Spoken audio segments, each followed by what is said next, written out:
मुझे उस व्यक्ति से भय नहीं लगता जो 1000 कलाओं का ज्ञान रखता है, बल्कि मुझे उस व्यक्ति से भय लगता है जो एक ही कला का अभ्यास 1000 बार करता है। प्यासे रहो न दश्त में बारिश के मुंतजिर, प्यासे रहो न दश्त में बारिश के मुंतजिर, मारो ज़मीं पे पाँव की पानी निकल पड़े। मशहूर शायर इकबाल साजिद का ये शेर अगर फिलहाल किसी पर सटीक बैठ रहा है तो वो हैं जबलपुर के होनहार नौजवान हिमांशु सोनी। और जब आप इसकी वजह जानेंगे तो इस नौजवान को दाद दिए बिना नहीं रह पाएंगे। इस नौजवान ने कुछ ऐसा कारनामा कर दिखाया है जो लाखों नौजवानों के लिए मिसाल है।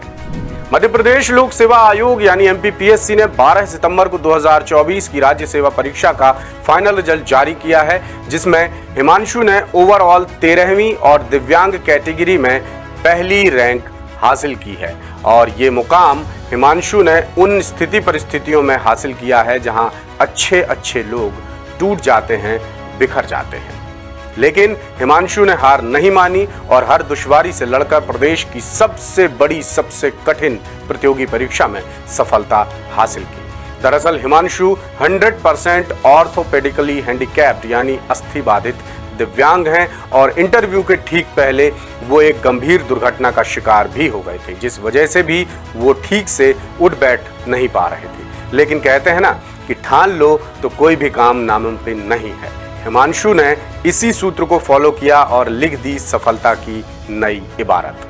उनकी इस खास उपलब्धि को पूरी दुनिया के सामने लाने और नौजवानों को सफलता की नई कहानी बताने के लिए द सूत्र ने हिमांशु समेत उनकी मां माधवी सोनी, पिता महेंद्र सोनी और मेंटर सिद्धार्थ गौतम से विस्तार से बातचीत की। सबसे पहले सुनते हैं गुरु सिद्धार्थ ने क्या कहा। पूरे मध्य प्रदेश में जहाँ तक मेरी जानकारी है, हैंडीकैप में फर्स्ट रैंक लेना और 13वीं रैंक ऑल एमपी में लेना ये बहुत बड़ी सफलता है। उसने स्वयं एक बड़ा कठोर परिश्रम किया है। उसकी सफलता का श्रेय उसके माता पिता, उसके बड़े भाई, उसकी दीदी को जाता है। हम लोग तो ऐसे सहयोगी हैं कि ऑनलाइन मदद करना, टेस्ट सीरीज़ में मदद करना, उसको आकर मोटिवेट करना, गाइड करना, ये भूमिका हमारी है। लेकिन सबसे बड़ी भूमिका हिमांशु, उसके माता पिता, उसके भैया, उसकी दीदी की है। हिमांशु जबलपुर के आधारताल क्षेत्र के रहने वाले हैं। उनके पिता महेंद्र सोनी और मां माधवी सोनी दोनों ही रिटायर्ड टीचर हैं।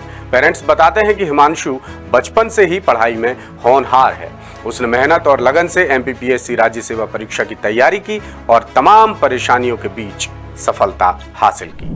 बहुत अच्छा लग रहा है। संघर्ष तो हम लोग ने किया ही, साथ ही मेरे बेटे ने भी बहुत संघर्ष किया और बहुत अथक प्रयास के बाद उसको ये मुकाम हासिल हुआ है।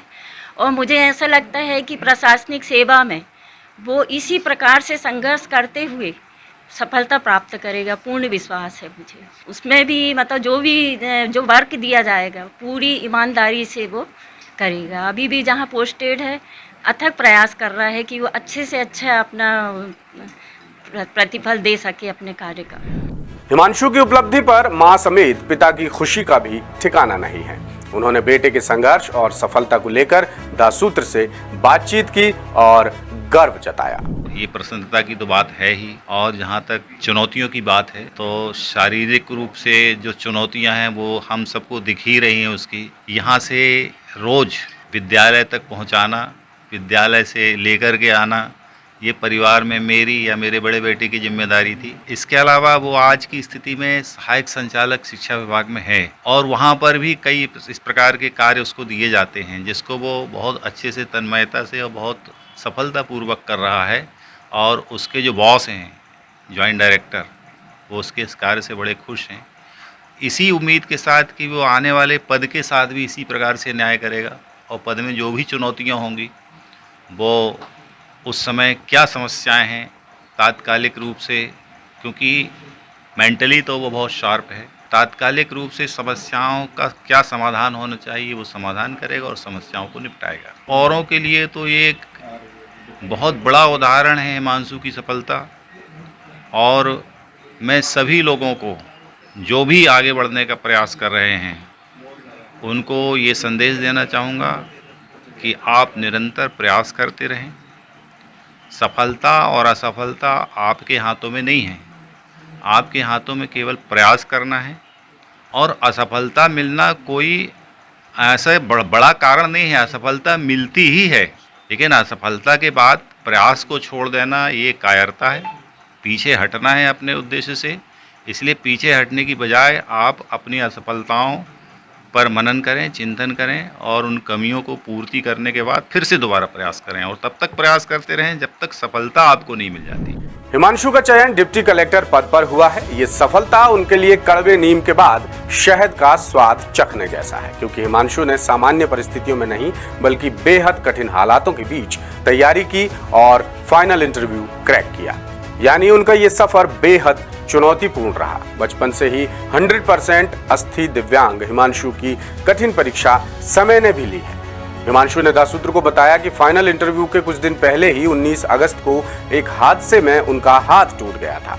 डॉक्टर्स ने तत्काल सर्जरी की और हाथ में रॉड डाली और उन्हें आराम करने की सलाह दी। अब हिमांशु को इंटरव्यू की राह बेहद कठिन नजर आ रही थी, लेकिन आत्मविश्वास इतना मजबूत था उनका कि उन्होंने हार नहीं मानी और गंभीर घायल स्थिति में ही आगे बढ़ने का फैसला लिया। राज्य सेवा परीक्षा का फाइनल इंटरव्यू 28 अगस्त को इंदौर में था।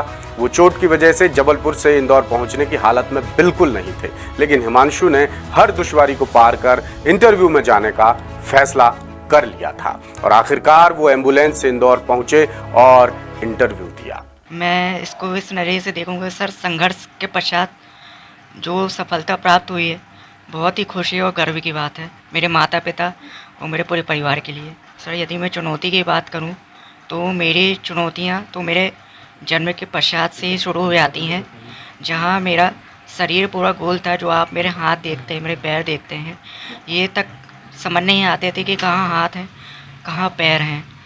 पिताजी ने मेरी निरंतर मालिश की और मेरे हाथ पैरों को सही किया। उसके पश्चात मेरा विद्यालय जीवन की यदि मैं बात करूं तो विद्यालय जीवन में भी संघर्ष था, लेकिन परिवारजन और जो भी शिक्षक और जो मेरे विद्यालय के सहयोगी थे उनके सहयोग से ही मैं नियमित विद्यालय शिक्षा पूर्ण कर पाया। मैंने अपना ग्रेजुएशन भी चुनौतियों के साथ पूर्ण किया। इसके पश्चात मैंने सिविल सेवा परीक्षा की तैयारी की शुरुआत की। उसमें भी कई चुनौतियां मेरे समक्ष आईं, लेकिन मैंने चुनौतियों को अपनी कमजोरी नहीं माना और मैं निरंतर अपने लक्ष्य की ओर प्रयास करता रहा। मैं जो भी पढ़ाई करता था मैं घर पर रहकर ही पढ़ाई करता था, क्योंकि मेरी शारीरिक जो स्थिति है वो इस लायक नहीं थी कि मैं बाहर जाके अध्ययन कर सकूं। और मैंने ऑनलाइन माध्यम से अपनी जो भी पढ़ाई है उसको पूरा किया। जो भी इस परीक्षा की तैयारी कर रहा है उनको मैं यही मैसेज देना चाहूँगा कि आप तैयारी के दौरान बिल्कुल भी निराश ना हो। अपने परिवारजनों पर विश्वास करें, अपने सहयोगियों पर विश्वास करें, और सबसे बड़ी बात, जब आप तैयारी कर रहे हैं तो आपको खुद पर विश्वास होना बहुत ज़रूरी है। जब आप प्रयास करते हैं और आपको असफलता मिलती है तो आप निराश हो जाते हैं। तो मेरा तो यही प्रश्न है कि आप क्यों निराश होते हैं, क्योंकि इससे तो यही मालूम पड़ता है कि आपको अपनी मेहनत पर संदेह है। इसलिए मैं यही मैसेज देना चाहूँगा कि असफलता को अपनी कमजोरी ना माने, बल्कि असफलता आपकी कमियों को उजागर करती है। अपनी कमियों को दूर करें और फिर से प्रयास करें। एक ना एक दिन तो सफलता निश्चित ही प्राप्त होगी और उसका नतीजा तो आपके सामने ही है। और एक महान विचारक का मैं कोटेशन भी उन अभ्यर्थियों को बताना चाहूँगा जो परीक्षा की तैयारी कर रहे हैं, कि एक महान विचारक ने बोला है कि मुझे उस व्यक्ति से भय नहीं लगता जो 1000 कलाओं का ज्ञान रखता है, बल्कि मुझे उस व्यक्ति से भय लगता है जो एक ही कला का अभ्यास 1000 बार करता है।